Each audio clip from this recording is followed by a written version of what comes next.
Hi guys, and welcome to the kitchen. So today for dinner we are putting together a shepherd's pie.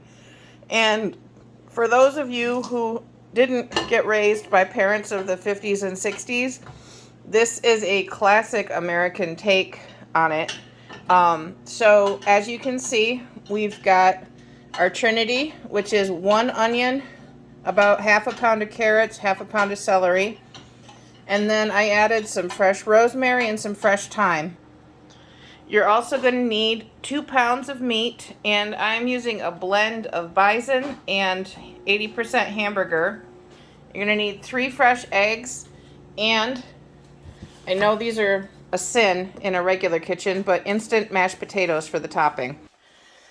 So to assemble it, Caleb's going to crack 3 eggs, and you can see I took the pan we're going to bake it in. I'm using a 13 by 9. And we're going to add 3 eggs right into the middle of the ring of meat.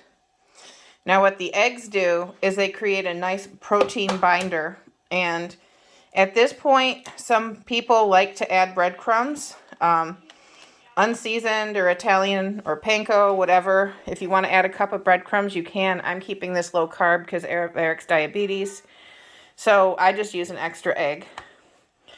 In goes our Trinity, right on top. You want to scrape that in, Caleb? Go ahead, scrape it all, because you don't want to waste any of that good flavor. And now you get to mix the meat, sir. No, you're going to blend it all together. Squish your hands right in there, sir. And you want to mix it evenly so that there's even distribution between the veggies and the meat. So now we do the fun part.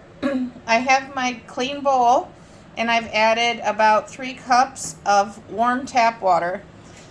And we're not following the directions for the potatoes exactly because, well, we're going to bake them on top of the loaf of meat that we just made.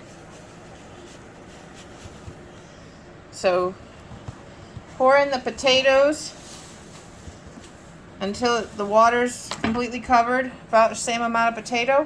And now whisk it with a fork. Mix it up until you get this nice flaky layer.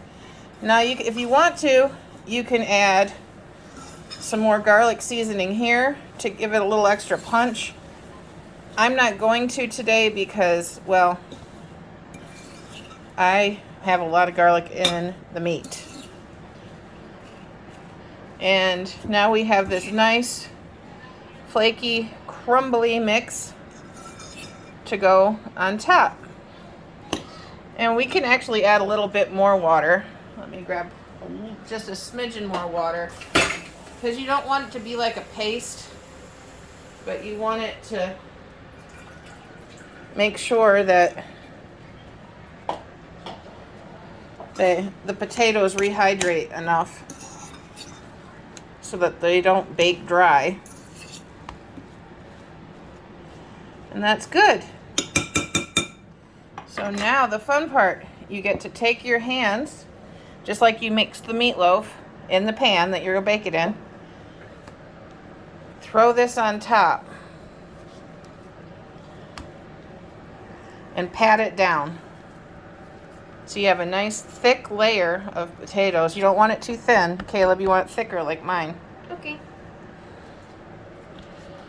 Because that nice thick layer of potatoes is going to seal in all of that good meat juice.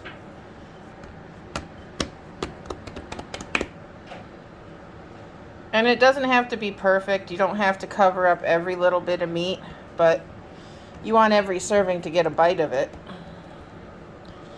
Okay, so our shepherd's pie is ready for the oven. We're going to bake it at 425.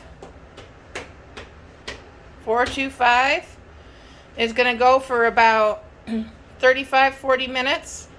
And when it comes out, serve it up in squares. Happy eating!